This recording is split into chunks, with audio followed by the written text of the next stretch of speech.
व्यासेन ग्रथितां पुराणमुनिना मध्ये महाभारतम् अद्वैतामृतवर्षिणीं भगवती अष्टादशाध्यायिनी मम्बत्वामनुसन्दधामि भगवद्गीते भवद्वेषिणी प्रपन्नपारिजाताय स्तोत्रवेत्रैकपाणये ज्ञानमुद्राय कृष्णाय गीतामृतदुहे नमः।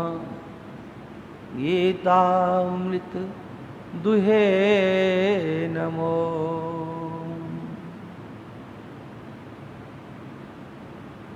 श्रीमन्नारायण नारायण नारायण श्रीमन्नारायण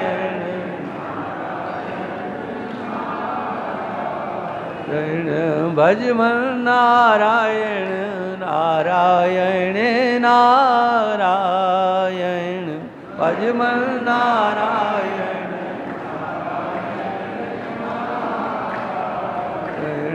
श्रीमन्नारायण नारायण नारायण श्रीमन्नारायण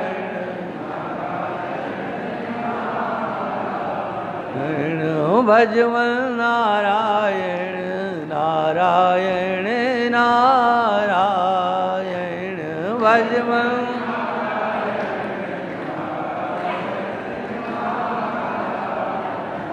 बोलिए सच्चिदानंद भगवान की, श्री सद्गुरुदेव भगवान की, सत्य सनातन धर्म की। नमः पार्वती पदे हर हर महादेव।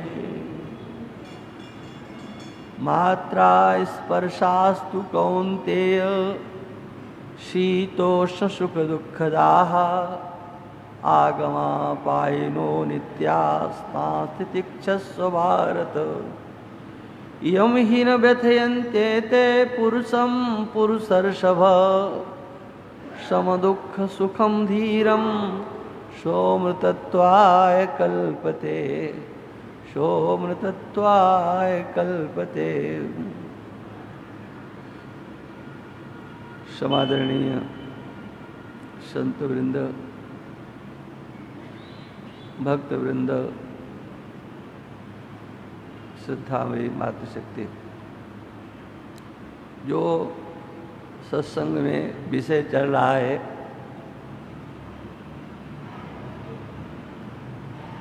प्रतिदिन आ रहे हैं उनके लिए तो नहीं है, लेकिन जो आज आए हैं उनकी दृष्टि से ये बात हम कह रहे हैं। आत्म तत्व जाने बिना किसी भी साधन का कोई कितना ही निष्ठापूर्वक आश्रय क्यों न ले, जब तक आत्म तत्व का विज्ञान नहीं होता है, आत्मा का ज्ञान नहीं होता है, तब तक हृदय से शोक मोह इत्यादि दोषों की निवृत्ति नहीं हो सकती। उसके हृदय में अज्ञान है और किसी दूसरे का नहीं, अपने ही स्वरूप का अज्ञान उसके पास है। वो अपने आप को नहीं जानता है।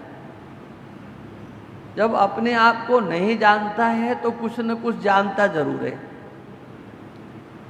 तो जो उसकी समझ है बिल्कुल उसकी उल्टी है, विपरीत है।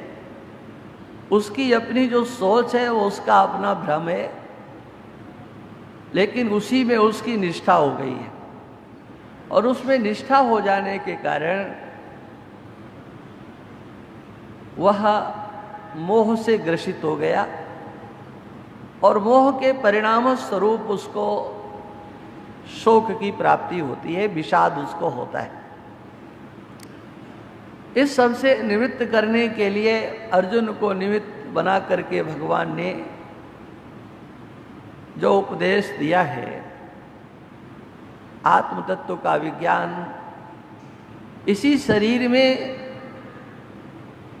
उसको समझना है, उसको जानना है।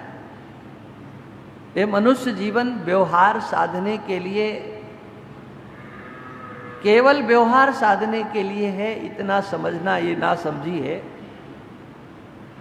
मनुष्य जीवन अपना आत्म कल्याण करने के लिए मिला हुआ है। मार्ग में व्यवहार आता है तो उस व्यवहार का भी उपयोग अपने आत्म कल्याण में कर लिया जाए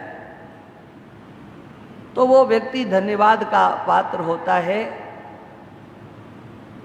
और अगर ऐसा नहीं कर पाता है तो उसको बहुत बड़ा दोष प्राप्त होता है, और वो दोष उसके ऊपर आत्महत्या का दोष आता है। जो पाप आत्महत्या करने वाले को लगता है, इस संसार सागर से पार जाने के लिए जो यत्न नहीं करता है, वही दोष उसको भी लगता है। इसलिए व्यवहार से पृथक होने की चेष्टा करने वाले बहुत अच्छे हैं, किंतु हम तो यहाँ ये कहते हैं कि व्यवहार करते हुए उसकी ओर चलना चाहिए। और भगवान व्यवहार के क्षेत्र में रहते हुए उस आत्मविज्ञान को जानने की यहाँ चर्चा करते हैं। और ये व्यवहार क्या है? ज्ञानेंद्रिय और कर्मेंद्रियों के द्वारा होने वाला जो व्यवहार है, इस व्यवहार के द्वारा हमको आपको जो कुछ प्राप्त होता है, ये कई दिनों से चर्चा चल रही है, उससे दो ही चीजें प्राप्त होती है, तीसरी कोई प्राप्त नहीं होती। हमारे व्यवहार से हमको दो ही चीजें मिलती हैं। अगर किसी को तीसरी मिली हो तो वो हमको बाद में बता दें। आपके अपने व्यवहार से केवल दो चीजें मिलने वाली हैं या मिली हैं, अनुभव करके देख लो। आपने चाहे जैसा व्यवहार किया हो, उसका निर्णय आप स्वयं करो। अच्छे से अच्छा व्यवहार करने पर भी क्या आपको तकलीफ नहीं हुई? और आप देखते हो कि जिनका व्यवहार अच्छा नहीं है वो भी चैन से देखे जाते हैं। माने व्यवहार चाहे जैसा करो, लेकिन वस्तुएं दो ही आपके सामने आएंगी, या तो सुख आएगा या दुख आएगा। हाँ, और कभी कभी तो लोगों को इस बात का ज्यादा ही दुख हो जाता है कि देखो हमने अपने जीवन में इसके साथ कभी गलत व्यवहार नहीं किया, कभी इसके लिए गलत सोचा नहीं, लेकिन फिर भी इसका व्यवहार हमारे प्रति ऐसा कैसे हो गया।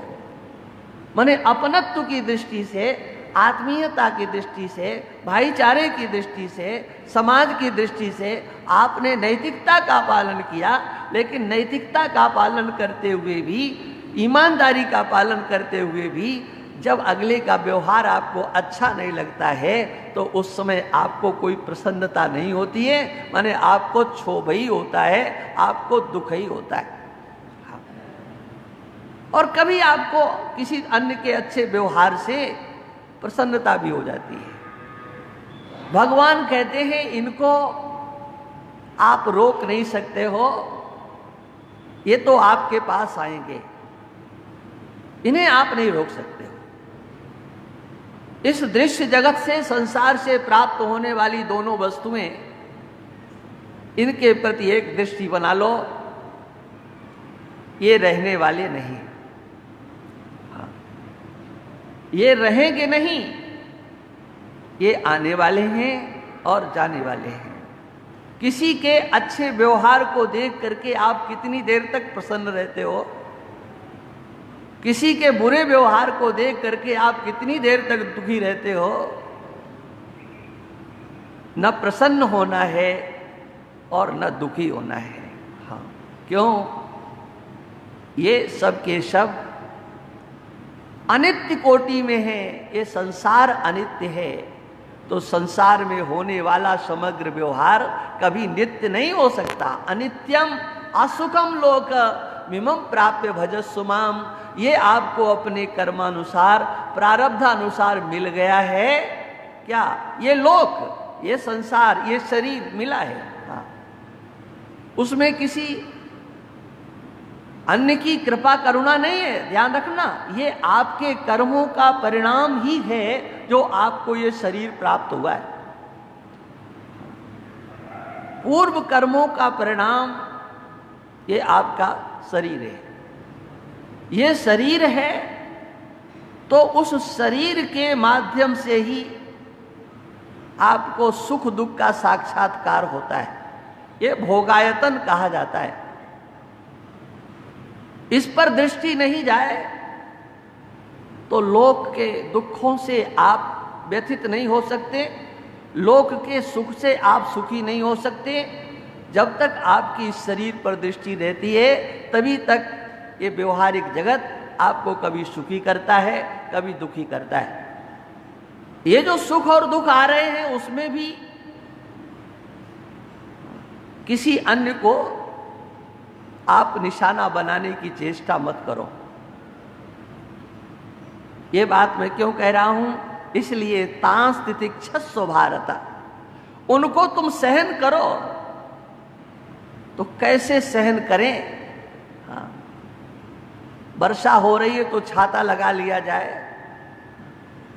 गर्मी से बचा जाए, लेकिन इन द्वंद्वों से को कैसे सहन किया जाए? तो उनके सहन करने का यही उपाय है कि आप चिंतन की धारा को बदलो, अपने चिंतन को अपने जीवन में लेकर के आओ। ये जो सुख और दुख प्राप्त हो रहा है उसमें एक बात पर आप ध्यान देना। जब आपके जीवन में सुख आता है, आपको यश मिलता है, आपकी जय होती है, कोई पद मिलता है, उस अच्छी वस्तु में साझा करने के लिए सब तैयार होते हैं और आपको साझा करने में उनको हिचकना नहीं चाहिए। उसमें सबको अपने साथ कर लो। ये सुख को सहने की एक विधि है। आप सबको बांट दो। ये जो हमको सफलता मिली है, ये हमारे माता पिता का आशीर्वाद है, हमारे भाइयों का सहयोग है, भगवान का है, और हम लोगों को भी ले लो, बीच में कोई फर्क नहीं पड़ता। कि ये सब जो है महात्माओं की कृपा है या गुरु जी की कृपा हो गई है, और सब इसमें सम्मिलित हो जाएंगे। हाँ, और जिनको आप नहीं लोगे वो जबरदस्ती सम्मिलित हो जाएंगे। हम तो जानते थे, हमने तो पहले से समझा था कि आपको एक दिन सफलता मिलने वाली है? सब उसमें सम्मिलित होंगे और आप खुशी खुशी से उनको सबको सम्मिलित कर लो। ये आने वाले सुख को सहने की एक विधा है। अभिमान न कहीं आ जाए आपकी सफलता का आपको, और उस अभिमान से अनेक दोषों की जो प्राप्ति होती है वो कहीं दोष आपको न छू लें, कहीं कर्तृत्वाभिमान आपके अंदर ना आ जाए। इस बात पर हमेशा ध्यान रखना। अपने माता पिता पूर्वजों से लेकर के भगवान तक इसको बांट देना, सब ले लेंगे। हाँ, लेकिन इतना ध्यान रखना कि ये सब आपके पूर्व जन्म के कर्मों का ही परिणाम है। हाँ, पूर्व जन्म के कर्मों का ही ये परिणाम है, इतना ध्यान रखना। हाँ, लगता है हमको कि हमने कुछ किया है तब हमको ऐसा प्राप्त हुआ है। सच ये नहीं है। वही कार्य अन्य भी करते हैं लेकिन उनको उतनी सफलता नहीं मिलती है। तब प्रश्न होगा क्यों नहीं मिलती है? तो एक ही उत्तर दिया जाता है कि उसका दैव उसका साथ नहीं देता है, उसका भाग्य उसका साथ नहीं देता है। हाँ, और भाग्य क्या है जिसको हमने देखा नहीं है। पूर्व जन्म के आपके पुण्यों की पूंजी से आपको वो सब प्राप्त हो सकता है जिसकी आपने कभी कल्पना न की हो, लेकिन इतना धैर्य हमको नहीं होता है और हम सोच लेते हैं क्या कि कुछ करेंगे तभी कुछ होगा। ये सच बात बता रहे हैं, आप लोगों को विश्वास नहीं होगा इस बात पर, क्योंकि आप कर्मठिया लोग हो, रात दिन एक करने वाले हो, है ना। आप सच्चाई ईमानदारी को उतना महत्व नहीं दोगे कि सच्चाई ईमानदारी करने से भी कोई अरबपति खरबपति बन सकता है। ये जल्दी लोगों को यकीन नहीं होता, क्योंकि उनकी अपने धर्म पर निष्ठा नहीं होती है, अपने कर्तव्य पर निष्ठा नहीं होती है। लेकिन जिनकी निष्ठा होती है उनको कुछ समस्याएं आ सकती हैं, निश्चित बात है। स्वधर्म पालन करने में समस्याएं आती हैं, लेकिन वो स्वधर्म पालन उन समस्याओं को स्वधर्म दूर भी कर देता है। यहां पर कुछ लोग हैं जिन्होंने देखा होगा, लक्कड़ जी वाराणसी के हैं और वो खेमका जी के साथ रहते हैं, उनके संबंधी भी हैं, बहुत अच्छे हैं। खेमका जी का और उनका एक साथ उठना बैठना, लेकिन दोनों पूर्व पश्चिम है, मतलब वो कट्टर दार्शनिक हैं, कट्टर वेदांती हैं लक्कड़ जी। हाँ, और खेमका जी, हाँ आप सब जानते होंगे, कर्मकांड उपासना में उनकी बहुत अभिरुचि है, एक नंबर के कट्टर, अपने समग्र क्रियाकलापों को पूर्ण करना। हाँ, इतनी अवस्था में भी मैं लक्कड़ जी के संबंध में आपको बताता हूं, आप सब कोई यहाँ जानते भी हो। इनकम टैक्स डिपार्टमेंट की जो सर्वोच्च कुर्सी होती है, उस कुर्सी तक, उस पद तक वो पहुंच गए। लेकिन उस व्यक्ति ने अपने पूरे जीवन में एक नए पैसे की रिश्वत नहीं ली, और घर के, परिवार के, हाँ, नाते रिश्तेदार, समाज के लोग कितने ताने उनको मारते रहे, क्या तुमने किया, क्या तुमने किया। हाँ, घर में जाएं तो घर वाले परेशान करें, बाहर बैठे तो, और यही कहें कि दिमाग से क्रैक है, उसने कुछ कर ही नहीं पाया।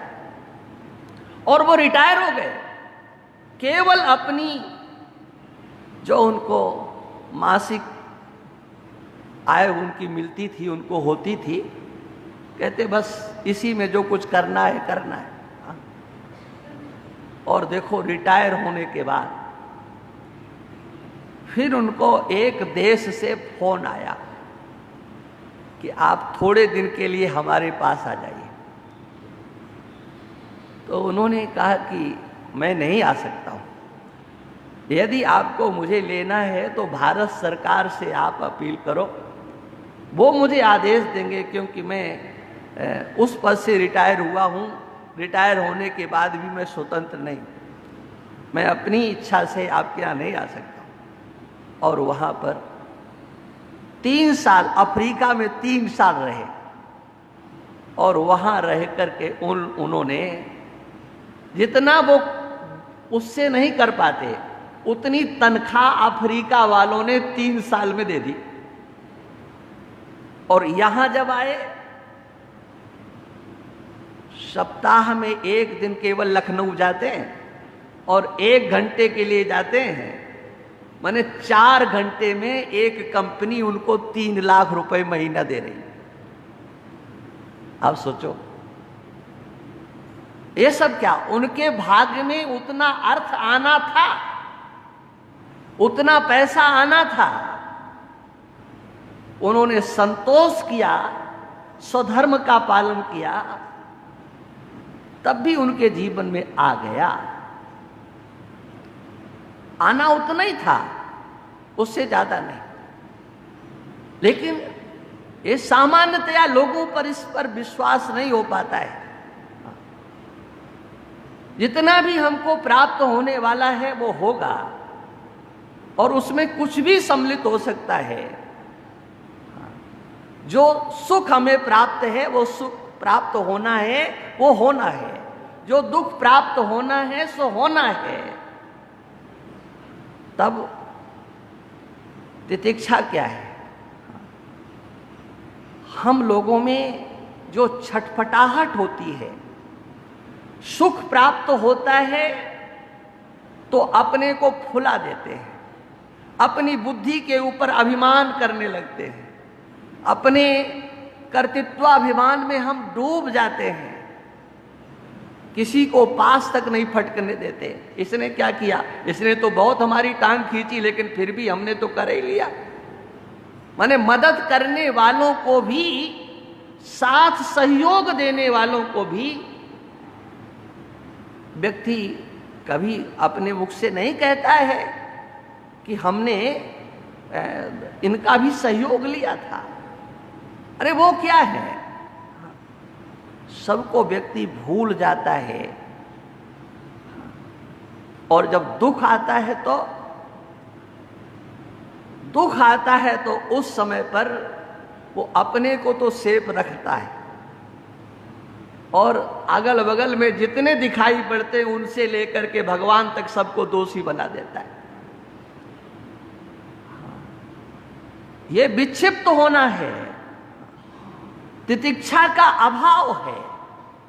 दोनों ही दृष्टियों में, सुख प्राप्त होने पर भी और दुख प्राप्त होने पर भी उसके पास तितिक्षा नहीं है। क्योंकि जो तितिक्षा है वो तो धैर्य से आती है, और जो धैर्य है वो तो विवेक से आता है, और जो विवेक है वो तो सात्विक बुद्धि से जन्म लेता है।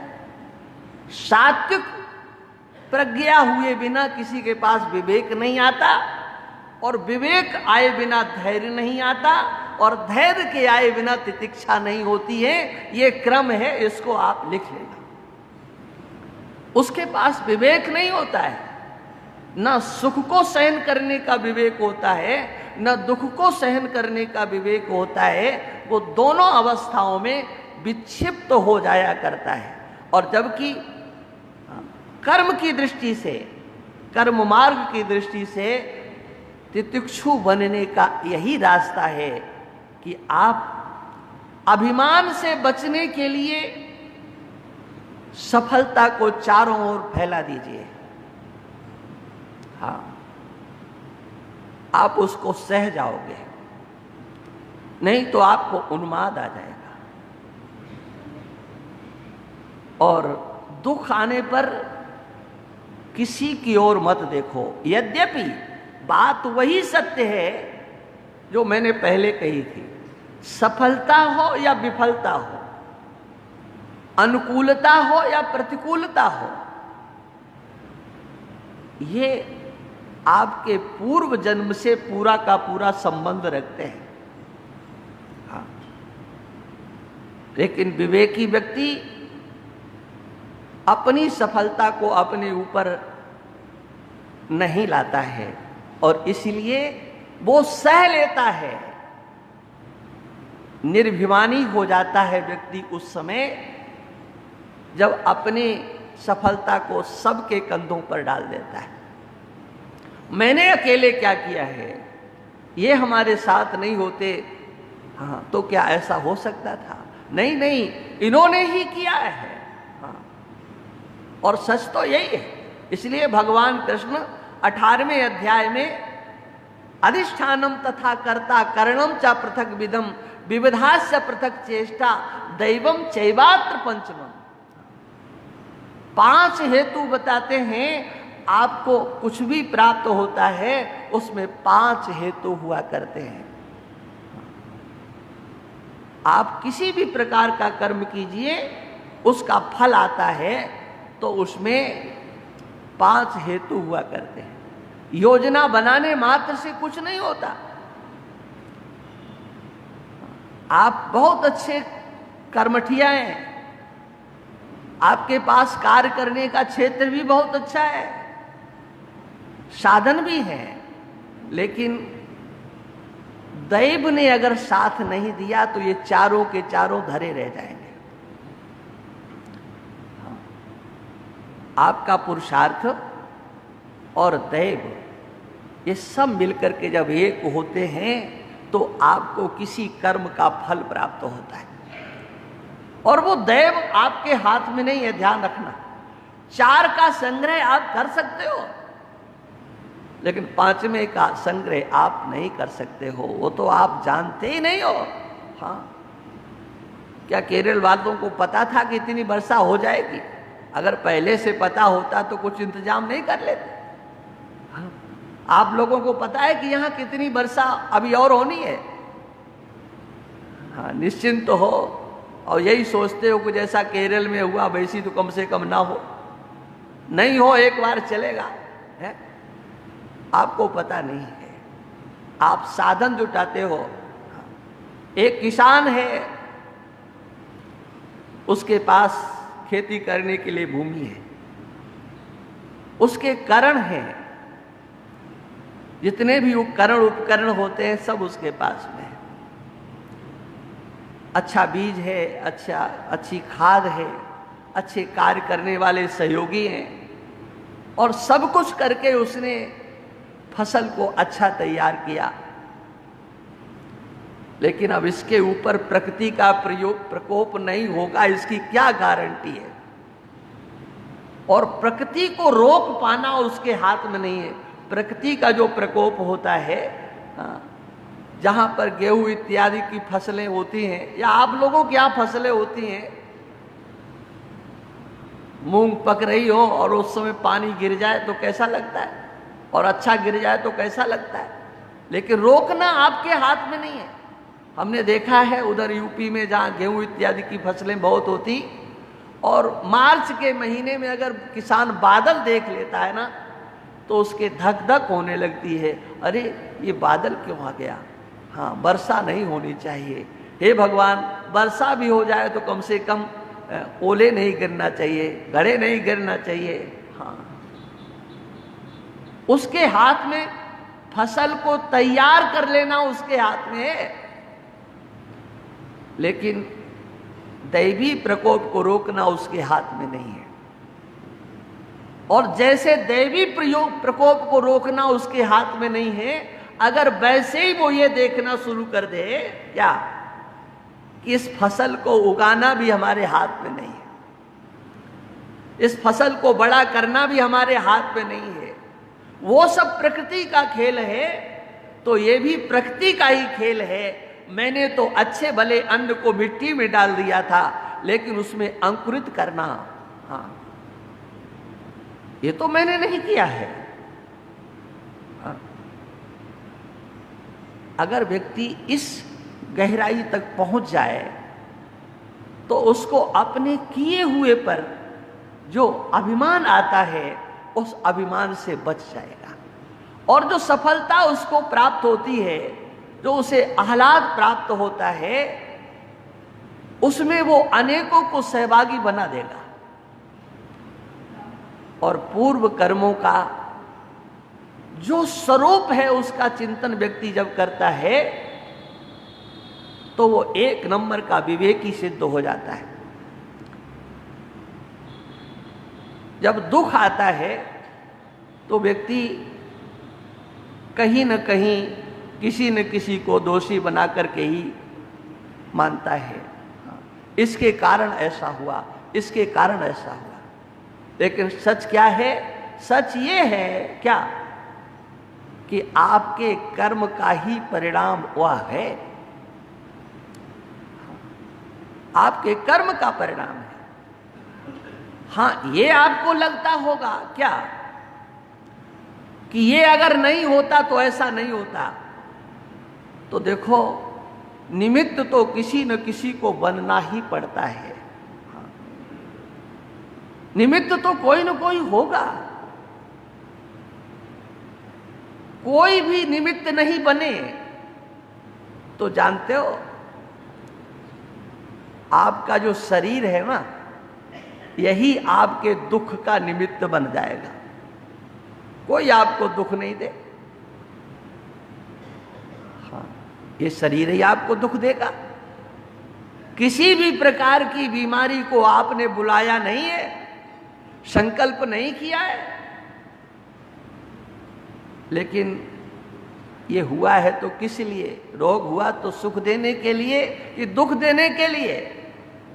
माने ये चर्चा मैंने इसलिए की कि अगर सहन करना है तो आप कर्म मार्ग से इसको निश्चित रीति से सह सकते हो। कर्मयोगी हो तो हर क्षेत्र में अपने कर्म को देखो, इस जन्म का नहीं है तो पूर्व जन्म का है, और जैसे पूर्व जन्म का कर्म इस जन्म में सुख दुख का हेतु है, तो अब सावधान हो जाओ कि आपको दुख नहीं मिले, केवल सुख ही सुख मिले।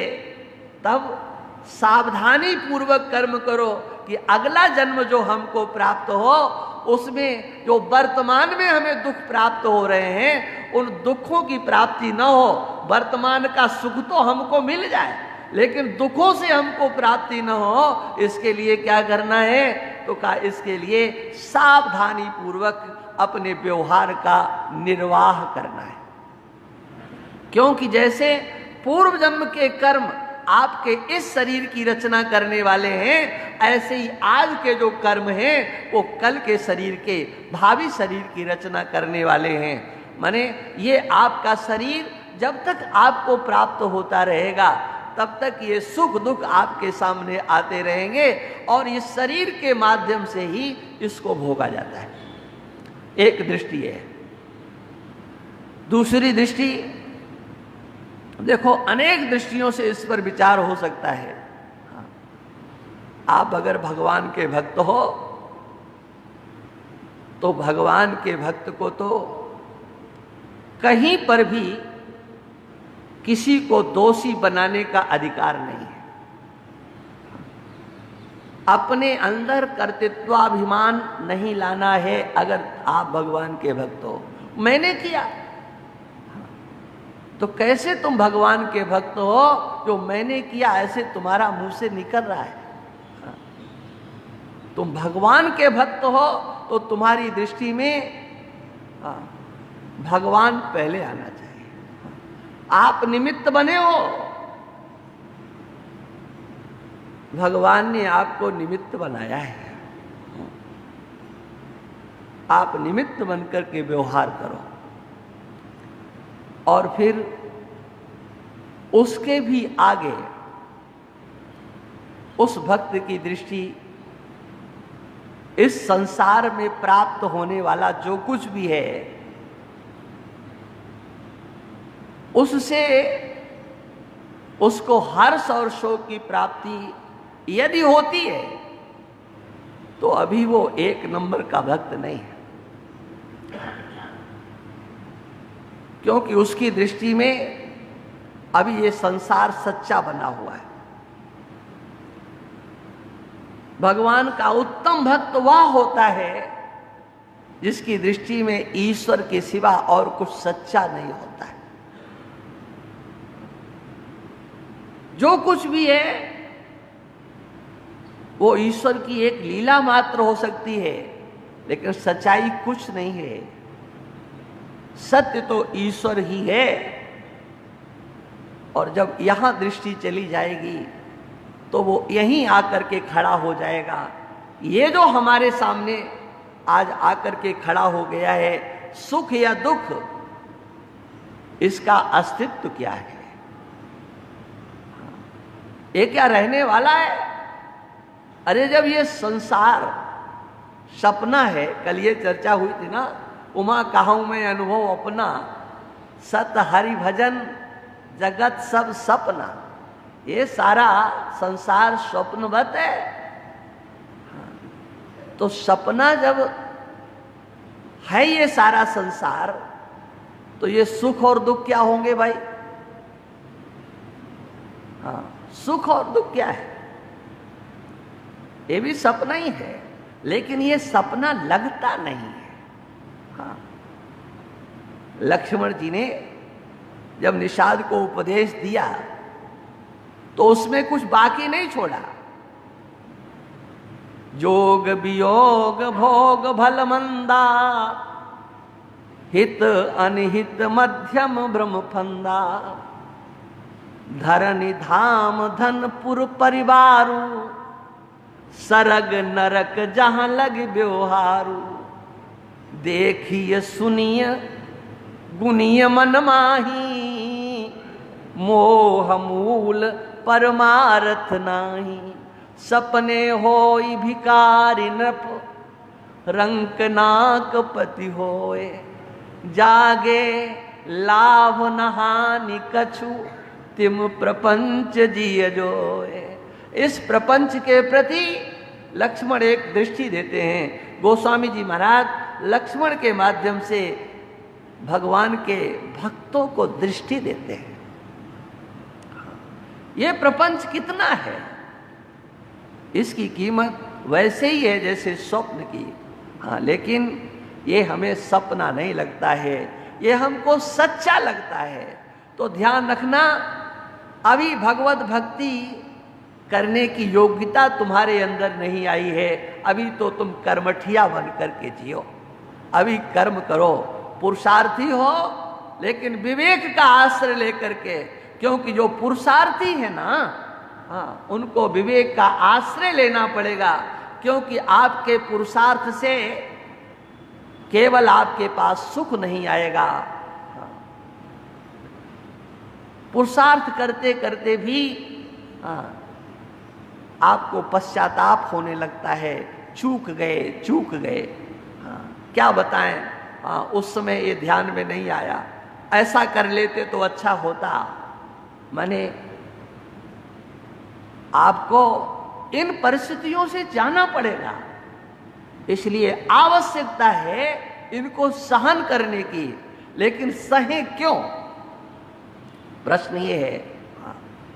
तो कहा आपके पास कोई रास्ता ही क्या है, सहन करने के सिवा आपके पास कोई दूसरा मार्ग है क्या, कि जो हमको प्राप्त हो और हम सहन नहीं करें?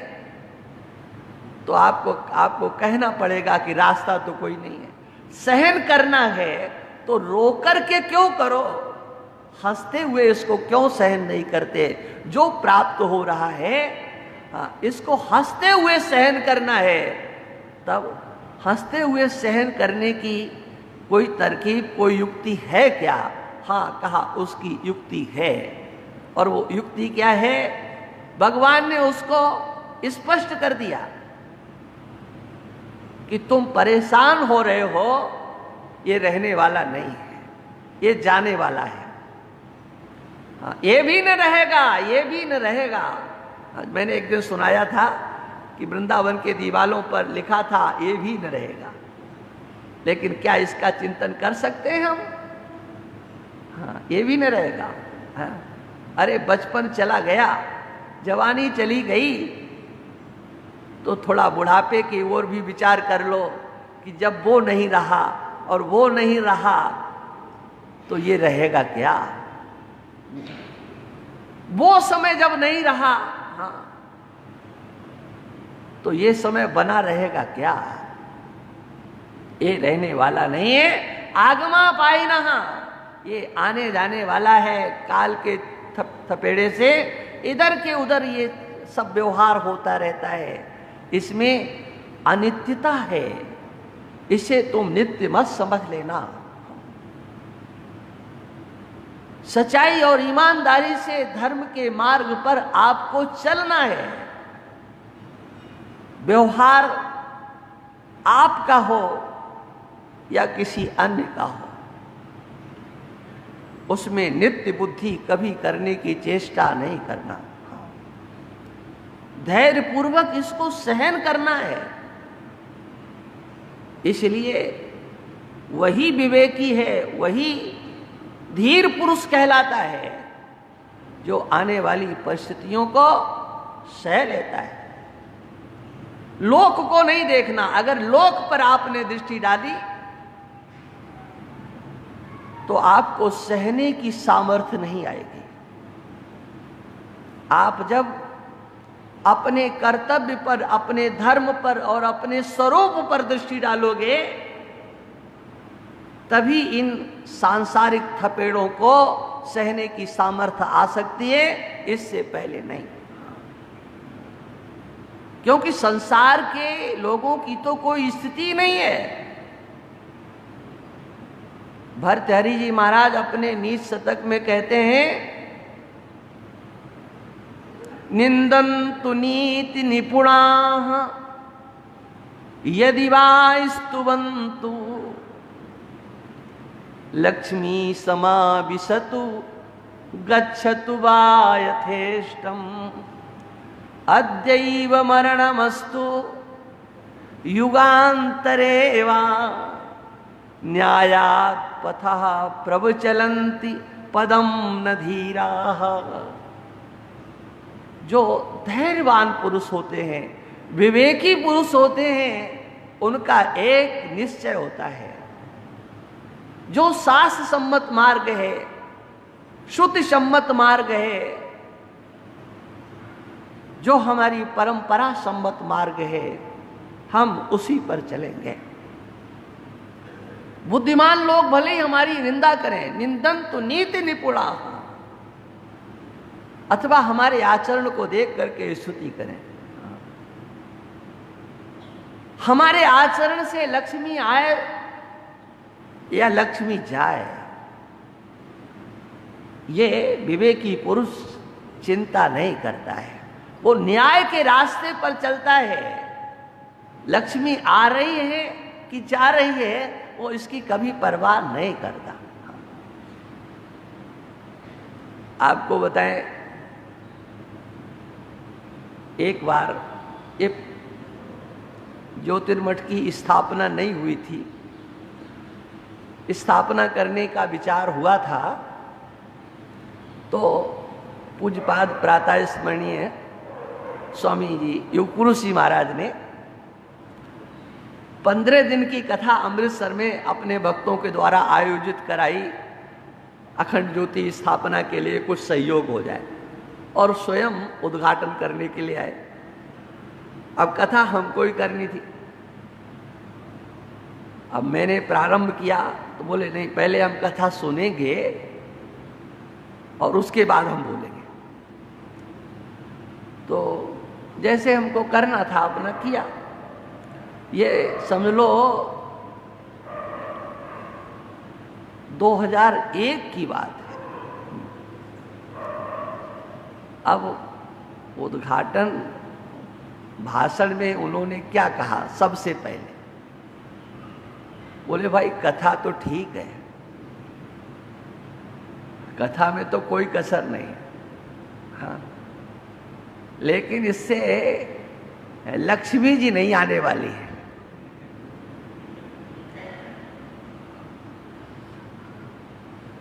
मतलब उनका संकेत था कि थोड़ा इसमें कुछ परिवर्तन होना चाहिए।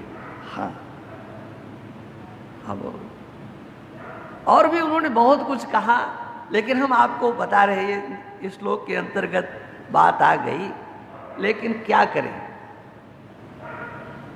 हम सुधार कर ही नहीं पाए।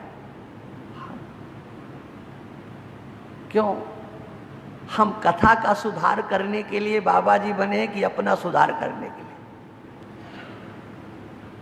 लिए? आत्म कल्याण करने के लिए हमने घर छोड़ा है, या आप सब भक्तों का कल्याण करने के लिए? दिमाग से निकाल दो, ये अनंत देव को कभी भ्रांति नहीं हो सकती है कि हमारे द्वारा किसी का कल्याण हो जाएगा। ये मैं कभी नहीं सोचता हूं, हाँ, कभी नहीं होगा। क्योंकि हमारे द्वारा अगर सामर्थ्य हमारे पास आएगी ना कल्याण करने की, तो उस पूरी ताकत को हम अपने लिए ही लगाएंगे। तुम लोगों के लिए लगाने वाला मैं नहीं हूं। इसलिए किस रास्ते पर चलना है, उस रास्ते का चयन करना है, हाँ, जिस रास्ते से हम अपनी मंजिल को प्राप्त कर लें। लक्ष्मी समाविशतु गच्छतु वा यथेष्टम अद्यैव मरणमस्तु युगांतरे वा मृत्यु आज आना है तो आज आ जाए, या एक युग के बाद आना है तो एक युग के बाद आ जाए। उस विवेकी का निश्चय होता है कि जो न्याय का रास्ता है, सत्य का रास्ता है, उस सत्य के मार्ग से हमको विचलित नहीं होना है। और ये निश्चय किसका होता है? धैर्यवान का। भर्तृहरि जी महाराज कहते हैं, न्यायात पथा प्रवचलंति पदम न धीरा। एक पग भी वो इधर से उधर न्याय के रास्ते का त्याग नहीं करता है। माने जो धर्म के रास्ते पर चलने का संकल्प करता है, वो सुख और दुख को कुछ भी नहीं समझता है, क्या सुख है और क्या दुख है। यदि धर्म के रास्ते पर चलने वाला सुख दुख को महत्व देने लगेगा तो उसका पतन हो जाएगा। इसलिए धर्म के मार्ग पर चलने वालों का इतिहास देख लीजिए, उन्होंने संसार के सुख को महत्व नहीं दिया, सुख को ही नहीं, आने वाली विपत्ति को भी महत्व नहीं दिया। हाँ? अपने कर्तव्य का उन्होंने निर्वाह किया। हाँ? हरिश्चंद्र ने कितना कष्ट सहा। हाँ? राज्य वैभव वो सब का सब। हाँ? उन्होंने कोई जागृत में दान नहीं किया था, सपने में एक ऋषि को दान कर दिया था। है? दान सपने में हुआ और दक्षिणा लेने के लिए जागृत में आ गए।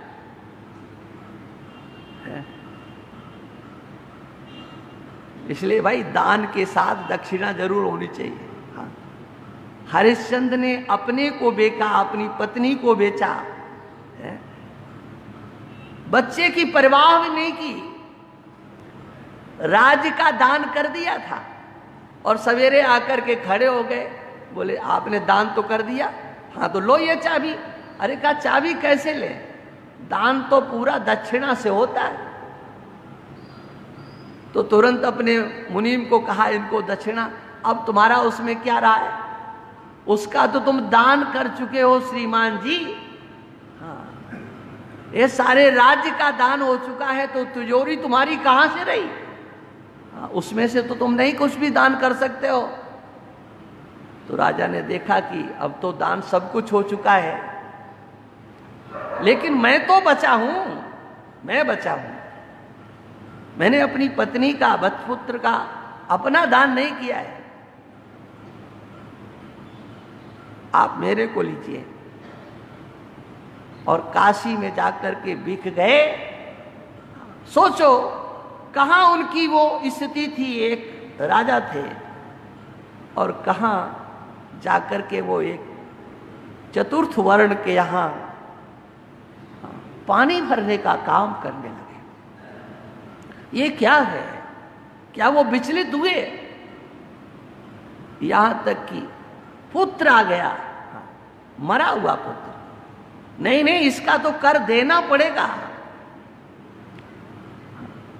जब उनका शरीर जीर्ण हो गया था, कमजोर हुआ था, पानी नहीं भरा जाता था, तो फिर उसकी ड्यूटी लगा दी गई कि तुम स्मशान घाट पर पहरा दोगे, कोई भी मुर्दा जलाए उससे टैक्स लेना है। अब उसका बालक ही जब आ गया तो कहा नहीं इसका देना पड़ेगा। पत्नी ने कहा ये आपका ही है, बोले आज आपका नहीं है, बिल्कुल ये तो चला गया, मैं इसका नहीं रहा हूं, मैं तो अपने मालिक का हो गया हूं। हाँ, सोचिए आज हम उन हरिश्चंद्र का नाम लेते हैं, क्या ये संभव है?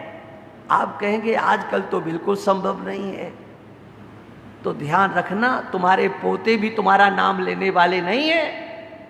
सतयुग से की घटना आज भी गुणगान उसके गाए जा रहे हैं। कीर्तिर यस्य च जीवति, हाँ जिसकी कीर्ति होती है वो जीवित होता है। आज भी भगवान कृष्ण, राम इत्यादि की जो कथाएं हैं हमारे समाज में जीवित हैं। क्यों? उनके धर्माचरण से, स्वधर्म पालन से, नीति के मार्ग का अनुसरण करने से वो इधर से उधर टस से मस नहीं हुए। भगवान श्री राम ने एक जगह पर, यद्यपि कभी उन्होंने अपनी प्रशंसा नहीं की, लेकिन एक जगह पर उन्होंने कह दिया, सुग्रीव पुत्र तो होते हैं लेकिन मेरे जैसे सब पुत्र नहीं हो सकते। भाई तो बहुत होंगे लेकिन भरत जैसा भाई नहीं हो सकता है। सुग्रीव मित्र तो संसार में बहुत होंगे लेकिन तुम्हारे जैसा कोई मित्र नहीं हो सकता।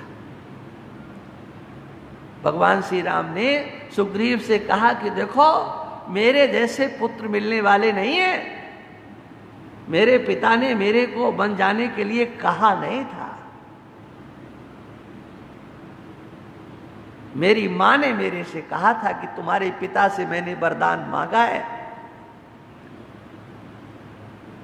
और मेरे पिता ने कैकेयी से ये भी नहीं कहा था कि जाओ मैंने दिए।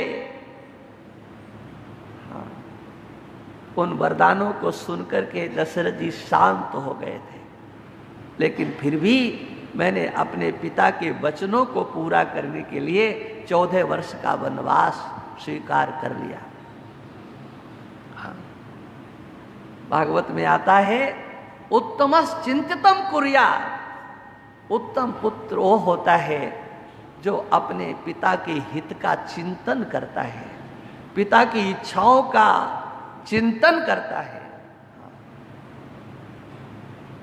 ये चर्चा मैं इसलिए कर रहा हूं कि धर्म के मार्ग पर चलने से आपके अंदर एक धृति उत्पन्न होती है, धैर्य आता है, वो सात्विक बुद्धि जागृत होती है, जिससे कि आप सही समय पर सही निर्णय ले सकते हो। इसलिए इनको सहना है और फिर नित्य और अनित्य का विवेक सबको करना ही पड़ता है। वो चाहे कर्म मार्गी हो चाहे उपासना मार्गी हो। ये केवल नित्यानित्य वस्तु विवेक केवल ज्ञान मार्गियों को ही नहीं करना पड़ता। क्या नित्य है क्या अनित्य है, इसका चिंतन तो सबको करना पड़ेगा, चाहे आप कर्म मार्गी हो, चाहे आप भक्ति मार्गी हो, और चाहे आप आत्मचिंतन करने वाले हो। इसके बिना तो गति नहीं है। तो भगवान एक दृष्टि यहां पर सहने की ये भी देते हैं, क्या देखो नित्य क्या है और अनित्य क्या है। अनित्य वही होता है जो आज है और कल नहीं रहे। जो कल था वो आज नहीं है, जो आज है वो आगे नहीं रहे, वो अनित्य होता है। लेकिन नित्य वह होता है जो कल भी था, आज भी है और आगे रहने वाला है। और जब इसका चिंतन हम आप सब करने लगेंगे कि वो कल था वो आज नहीं है, जो आज है वो कल नहीं रहने वाला है, तो ये आने वाले सुख और दुख है ना, ये अनित्य कोटि में चले जाएंगे। और अनित्य कोटि में जब ये चले जाएंगे तो जहां से ये उपलब्ध हो रहे हैं, जो उपलब्धि का द्वार है ना, उस पर आपकी दृष्टि चली जाएगी। जिन सुख और दुख की प्राप्ति के जो कारण हैं, क्या वो नित्य है? वो हेतु भी अनित्य है और फल भी अनित्य है। किसी भी कारण से आपके जीवन में सुख अथवा दुख आए हों, वो सुख और दुख रहने वाले नहीं। तो जहां से वो आए हैं तो वो भी तो रहने वाले नहीं हैं। लेकिन उनमें एक ऐसा है जो कार्य और कारण से संबद्ध नहीं है, कार्य और कारण से संबद्ध नहीं है। और वो कौन हो सकता है? तो उन दोनों से संबंध न रखने वाला, वो आपका अपना आत्म तत्व है। हाँ। उसका न कार्य से संबंध है न कारण से संबंध है, किसी से उसका संबंध नहीं है। किसका? आत्मा का। आपका जो आत्मा है वो कभी इससे संबंध नहीं रखता है,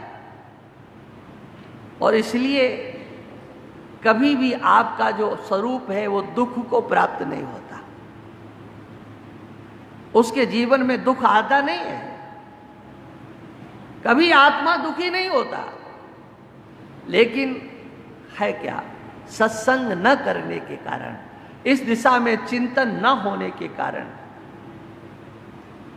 हमने तो उसी को दुखी मान लिया है। किसको? आत्मा को ही। हाँ। हम क्या बोलते हैं? हाँ? दुख आता है तो अहम दुखी, मैं दुखी हूं। हाँ। आप अपने को दुखी मानते हो,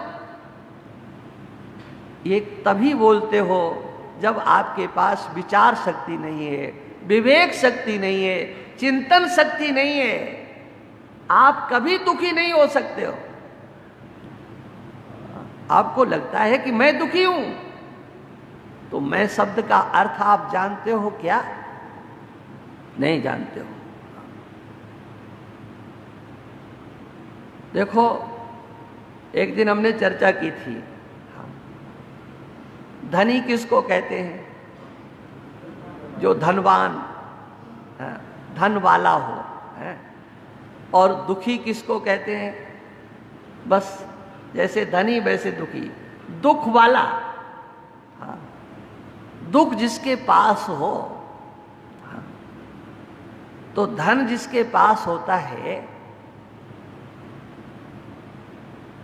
उससे वो अपने को गौरवान्वित करता है। वास्तव में धन कहाँ होता है? यहां आप सबके पास कितना धन है? अरे हो सकता थोड़ा बहुत हो, लेकिन अंतःकरण में धनाभिमान आज है कि नहीं? वो जीवित है। धन तिजोरी में हो सकता है, बैंक में हो सकता है, कहीं भी हो सकता है। हाँ हाँ, ये है कि दिखाई नहीं दे रहा है, वो बात अलग है, लेकिन है नहीं ये नहीं कहा जा सकता। हाँ, वो तो जहां दिखाई देने की जरूरत होती है वहां दिखाई पड़ता है। हाँ, महात्माओं के सामने ऐसा लगता है कि नहीं है, लेकिन जब सेठ आपस में बैठे हो तो फिर कोई किसी से नीचे नहीं उतरता।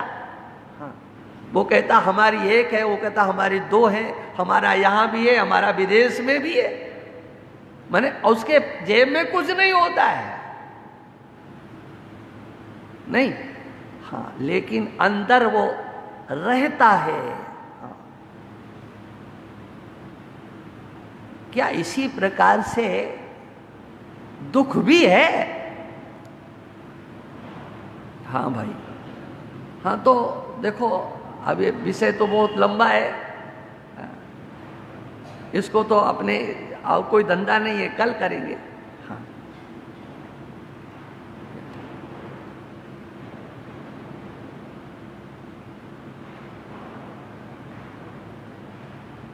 अरे कोई मतलब नहीं है, ये तो बढ़ाने का घटाने का कोई ऐसी बात नहीं है।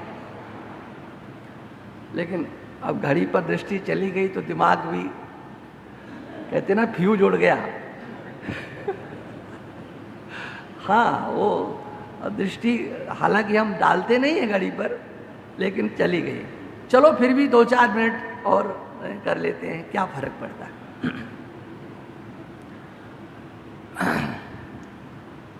तो चिंतन ये चल रहा था, देखो गाड़ी को पटरी पे लाने पर चक्कर लगाना पड़ेगा। चिंतन ये था कि हाँ, वस्तु पास में नहीं है, बहुत दूर है, और उसमें गति भी नहीं है। जिसका अभिमान आपको है उसमें गति नहीं है, वो बहुत दूर है, लेकिन अभिमान कहाँ है? वो आपके अंदर है। क्या इसी तरह से हमारा आपका दुख भी है? दुख कहीं दूर हो। जैसे धन है, तिजोरी में है, बैंक में है, पासबुक में है, तो ऐसे हम दुखी हैं क्या कि हमारा दुख कहीं रखा हो और हमें चिंतन हो रहा हो? कभी इस पर गहराई से विचार नहीं किया। आप जो बोलते हो कि मैं दुखी, बहुत पास सुरेश्वराचार्य भगवान कहते हैं, दुखी यदि भवेदात्मा कहा साक्षी दुखिनो भवेत। तुम्हारे पास दुख है, ये तुम जानते हो या सुनी सुनाई कह रहे हो? जैसे धन के संबंध में आप अपनी प्रामाणिकता रखते हो, हाँ मेरे पास है, तो क्या दुख भी आपके पास है? क्या आपने कभी दुख का साक्षात्कार किया है? कहां है आपके पास, कहां है? इसका चिंतन करना चाहिए। एक वस्तु वह है जिससे आप पृथक होते हुए और उसका अभिमान करके बैठ गए।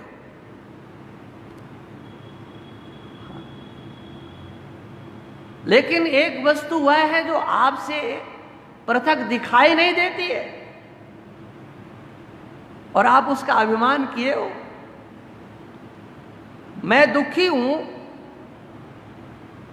तो आप दुखी कैसे हो ये तो बताओ।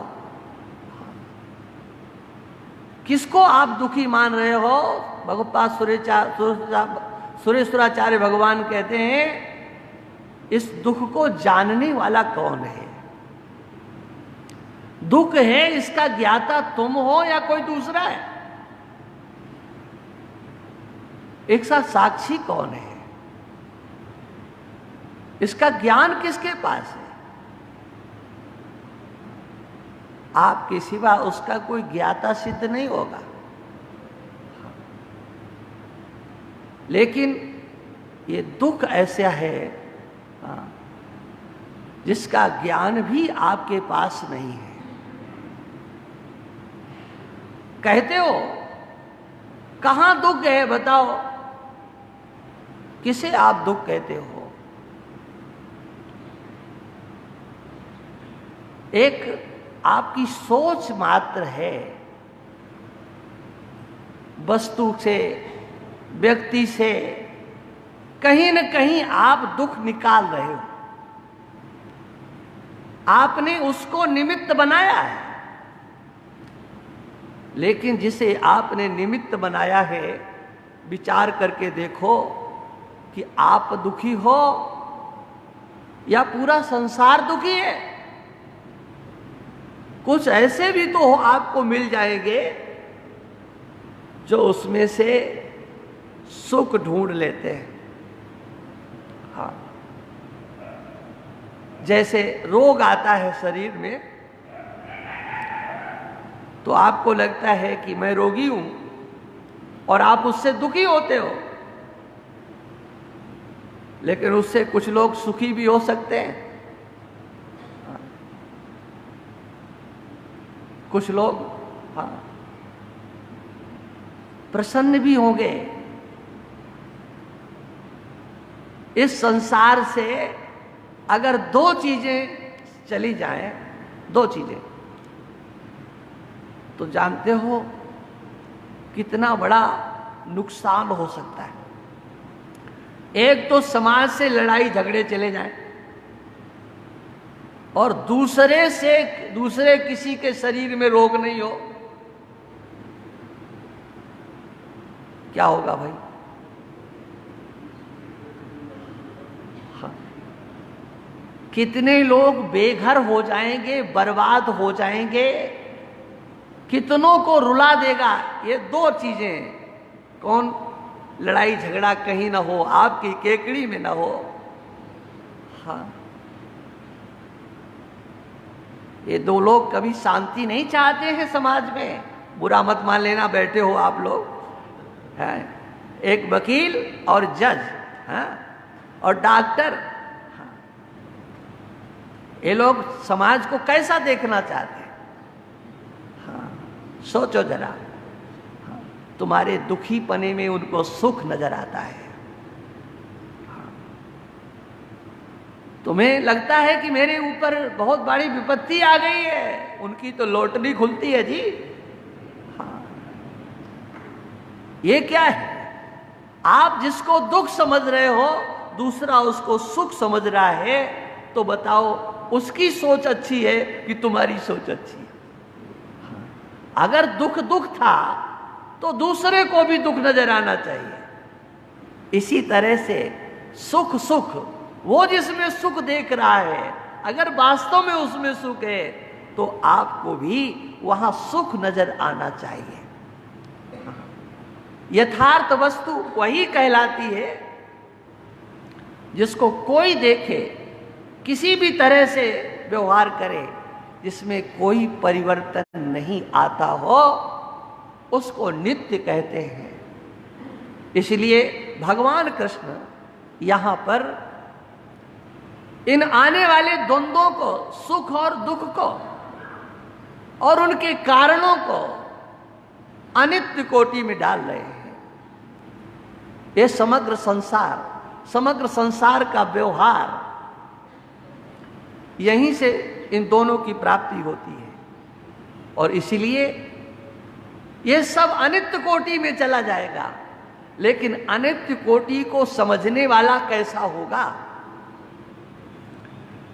ये संसार आने वाला है, जाने वाला है, ये सर्दी आने वाली है, गर्मी जाने वाली है। ये आने जाने वाले को जो देखने वाला है, क्या उसके साथ आने जाने वाला है? नहीं, उसके साथ आने जाने वाला नहीं है। समग्र प्रकृति में हो रहे परिवर्तनों को जो एक जगह स्थिर होकर के देख रहा है, प्रकृति के कार्यभूत में हो रहे परिवर्तनों को जो देख रहा है, इस प्रकृति के अंतर्गत तीन गुण हैं, सत्वगुण, रजोगुण, तमोगुण। इन तीनों गुणों के द्वारा जो व्यवहार हो रहे हैं, परिवर्तन हो रहा है, वो सब का सब कोई समझने वाला जरूर है, देखने वाला कोई जरूर है। प्रकृति का नियंता होना एक अलग चीज है, ध्यान रखना। हाँ, एक प्रकृति का नियंता है और एक प्रकृति का दृष्टा है। प्रकृति और प्रकृति के कार्यों को, उससे प्राप्त फलों को जो देखने वाला है, उसको समझने की चेष्टा करना चाहिए। प्रकृति का एक नियंता अलग चीज है, उसको हम ईश्वर कहें, परमेश्वर कहें, हम कोई भी संज्ञा दे सकते हैं। हम प्रकृति का नियंत्रण करने वाले नहीं हैं, लेकिन प्रकृति और प्रकृति के समग्र होने वाले व्यवहारों को हम देखने वाले हैं। हाँ, ये व्यवहार हमारे द्वारा देखे जा रहे हैं। सत्व गुण आता है, रजोगुण आता है, तमोगुण आता है। ये आते हैं तो ध्यान रखना, ये जाते भी हैं। जब ये आते हैं तो अपने अनुसार व्यवहार करते हैं, और इनके द्वारा होने वाला जो व्यवहार है, वह दो रूपों में सामने आता है। या तो सुख देने वाला होता है या दुख देने वाला होता है। आप तो इस व्यवहार को करने वाले नहीं हो। हाँ, प्रकृति के द्वारा सारा का सारा खेल खेला जा रहा है।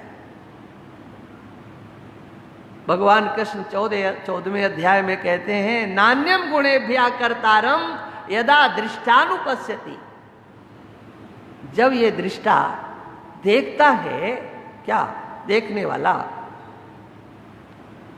ये गुण ही करता है, हम करता नहीं है। गुणेभ्यस्य परम वेत्ति मदभावम सोऽधिगच्छति। भगवान कहते हैं वो तो मेरे स्वरूप को प्राप्त कर लेता है, वो मेरा स्वरूप हो जाया करता है।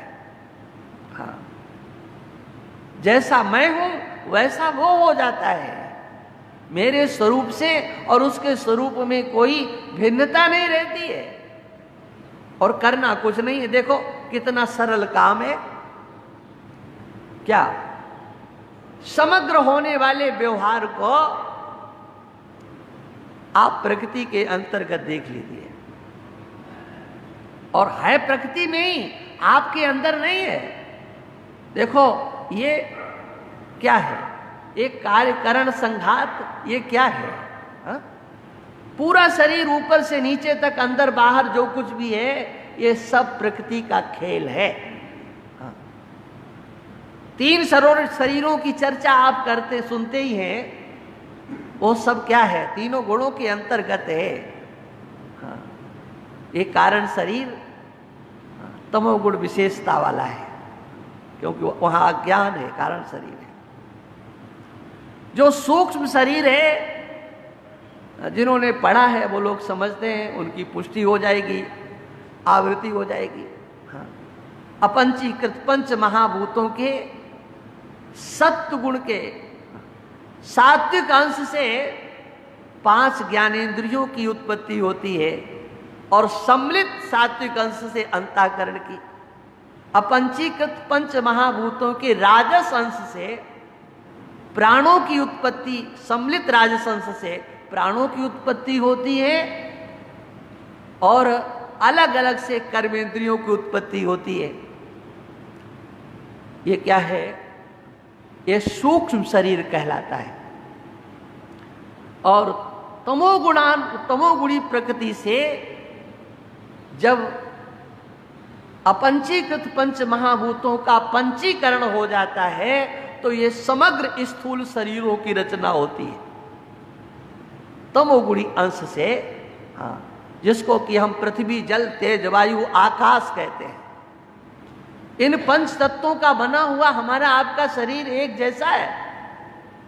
हाँ, कोई अंतर नहीं है। देखो शरीर की दृष्टि से कोई अंतर नहीं है, और अंदर जो सूक्ष्म शरीर है वहां पर भी कोई अंतर नहीं है। हमारा आपका सबका जो सूक्ष्म शरीर है, हाँ, वो एक ही मटेरियल से बना हुआ है। हाँ, इसलिए सबका जो व्यवहार होता है, यहां से लेकर के ब्रह्मा तक चले जाना, हाँ, अंदर के शरीरों में कोई परिवर्तन नहीं हो सकता, वो एक जैसा है। स्थूल शरीर में परिवर्तन दिख सकता है, किंतु सूक्ष्म शरीर में परिवर्तन नहीं दिख सकता है, और कारण शरीर में भी परिवर्तन नहीं दिखता है, वो भी एक जैसा होता है। मुझे कहना यह है कि इन समग्र गुणों के प्रवाह में जो व्यवहार हो रहा है, कार्यकरण संघात से जो व्यवहार हो रहा है, उस व्यवहार से तो सुख और दुख की सृष्टि होती है। लेकिन आप बताओ, आप इसमें क्या हो? क्या ये स्थूल शरीर हो, या सूक्ष्म शरीर हो, या कारण शरीर हो? इन तीनों शरीरों में तो आप कोई नहीं हो। आप तो शरीर ही हो, आप तो देही हो। हाँ, देह वाले हो। देह से आपकी अपनी पृथक सत्ता है, आप देही हो। समग्र जितना भी उपद्रव हो रहा है, जिसे आप अच्छा कहो या बुरा कहो, वो सबका सब कहाँ है? वो कार्यकरण संघात के अंतर्गत ही है। कार्यकरण की संघात की स्थिति में ही आपको सुख और दुख नजर आते हैं। लेकिन है क्या? कहानी क्या है? कहानी ये है कि इस कार्यकरण संघात में आपकी अहम बुद्धि बैठ गई है। इस कार्यकरण संघात में अहम बुद्धि होने के कारण इसमें आने वाली जितनी भी विकृतियां हैं वो अच्छी भी हो सकती है, बुरी भी हो सकती है। हाँ, अच्छी भी विकृति है और बुरी भी विकृति है। अंतःकरण में जो भी आपके उत्पन्न होता है वो कैसा है, हाँ, उसकी स्थिति क्या है। किसी को देख करके आप प्रसन्न होते हो तो कितनी देर के लिए, और किसी को देख करके हाँ आप जलते भी हो तो कितनी देर के लिए, क्योंकि वहां से आपको वृत्ति हटानी पड़ती है। हाँ, आप कृपालु बनते हो, दयालु बनते हो तो कितनी देर के लिए। हाँ, किसी को दुखी देखते हैं हाँ तो दया आ जाती है। एक अंतःकरण का विकार दया वृत्ति अच्छा है। हाँ, अब वो ऐसे दया मांगने वाले 4 से 10 और आ जाएं, सबका अनुभव होगा यहां पर जितने भी बैठे हैं। हाँ, और वो जो दयालु जी महाराज बड़े उत्सुकता से आगे बढ़े थे ना दया करने के लिए। हाँ, पता ही नहीं लगता उनके अंदर की दया कहां चली गई। हाँ, ये जो पैसा बांटने वाले, चीजें बांटने वाले जब बांटते हैं ना, हाँ, और मांगने वालों की संख्या ज्यादा हो जाती है तो जिस उत्साह से बांटना शुरू करते हैं उस उत्साह से समापन नहीं होता। फिर तो कहते लो लो तुम संभालो भाई, तुम करना, तुम करना, हमारे बस का नहीं है। क्या मतलब, वो जो तुम्हारी वृत्ति आई थी वो कहां चली गई। हाँ, एक सुखाकार वृत्ति बनी थी, सुखाकार वृत्ति को लेकर के आप व्यवहार में प्रवृत्त हुए थे, लेकिन उसी में से दुख नजर आ गया, वहीं से आपको विक्षेप नजर आ गया। ये संसार क्या है, जहां तुम कह रहे हो कि यहां ऐसा है वहां वैसा नहीं है। ये तो गुणों की लीला चल रही है। तुम उससे पृथक हो, तुम उसको समझने वाले हो, तुम उसको जानने वाले हो। ये भगवान कृष्ण कहते हैं ये सबका अनुभव है। हाँ, और उसके अनुभव की चर्चा यहां हो रही है। देखो भाई, अब तो बात में से बात कितनी निकलेगी हम नहीं जानते हैं, इसलिए अब यहीं पर विराम देते हैं। मेरा सत्य चित आनंद रूप कोई कोई जाने रे, मेरा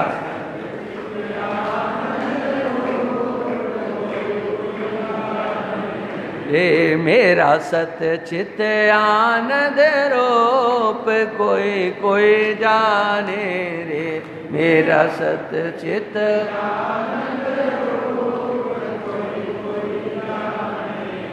सकल जगत का मैं हूँ सृष्टा,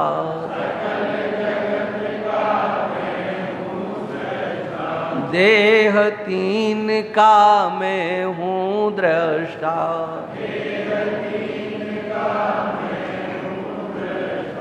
मैं हूँ साक्षी स्वरूप कोई कोई जाने रे, मैं हूँ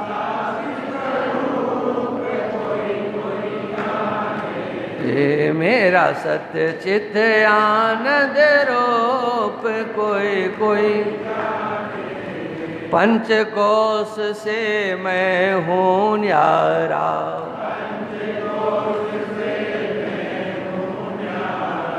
देव अवस्था जानन हारा,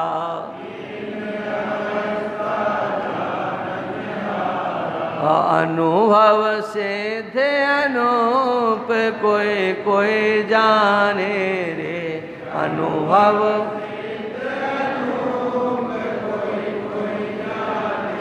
रे, मेरा सत्य चित आनंद रूप,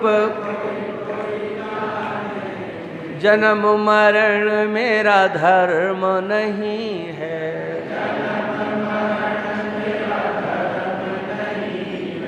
पाप पुण्य मेरा कर्म नहीं है,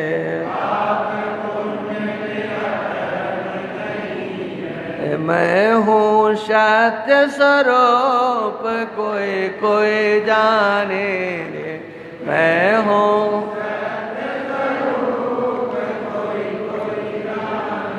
ये मेरा सत्य चित्त आनंद, सूर्य चंद्र में तेज है मेरा,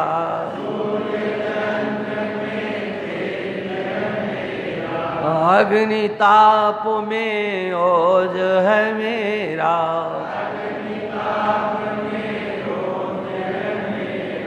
मैं हूँ ज्योति स्वरूप कोई कोई जाने रे, मैं हूँ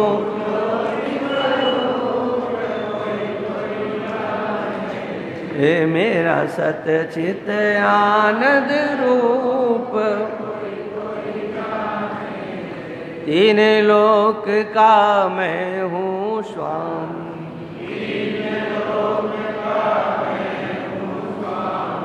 घट घट व्यापक अंतर्यामी,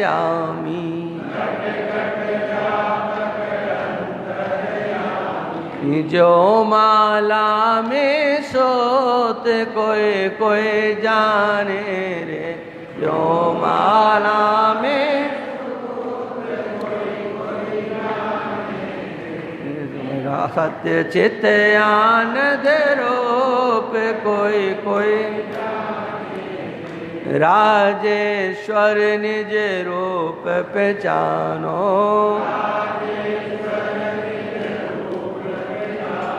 ओ जीव ब्रह्म में भेद न मानो,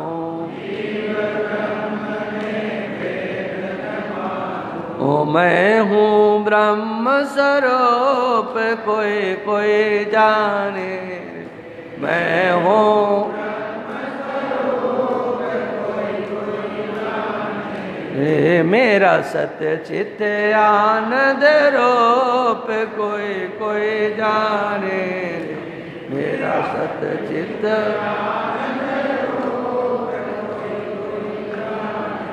बोलिए सच्चिदानंद भगवान।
भाई श्री लाला भाई कहते हैं, नाम उनका मंगल प्रसाद जी है, मैं उनसे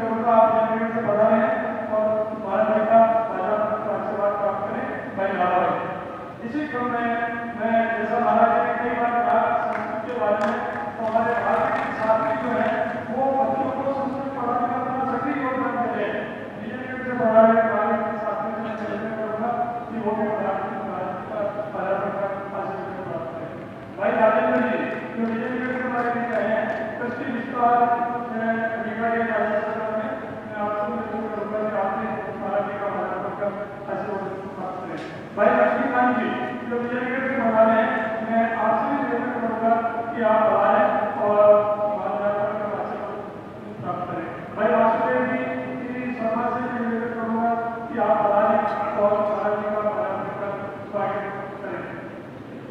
इसी क्रम में भीलवाड़ा जिला के बीच में हमारे आश्रम की बहुत ही सेवाभावी और हमेशा आश्रम के उसमें समर्पित भाई राधेश्याम जी व्यास से निवेदन करूँगा कि वे पधारे और आप भीलवाड़ा से पधारे, महाराज जी का बाजार का आशीर्वाद प्राप्त करें।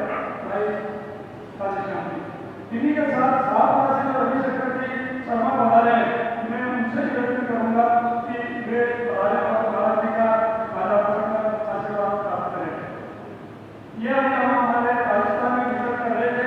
मैं आपसे बताना चाहूँगा आपको कि उत्तराखंड ऋषिकेश से भी महाराज जी के छात्रावास में प्रवचन सुनने के लिए हमारे बीच में श्री मनोहर लाल जी करोड़ा जो ऋषिकेश से पधारे हैं, मैं उनसे भी निवेदन करूँगा कि वो पधारें और महाराज जी का आशीर्वाद प्राप्त करें। इसी क्रम में मैं श्री बालूलाल जी शर्मा जो महाराज जी के कर्म में से हैं, मैं इनसे भी निवेदन करूँगा कि वो पधारें और महाराज जी का माल्यार्पण का आशीर्वाद प्राप्त करें। मैं बालूलाल शर्मा, मैं आप सभी जो आज पधारे हैं उन सबका हमारे गौशाला कमेटी के संरक्षक मंडल और कार्यवाही की ओर से आप सबका इस एक ही महीने को पूर्व में कंकावती मेले का आयोजन था, उसमें आप सबका हार्दिक स्वागत करता हूँ। धन्यवाद।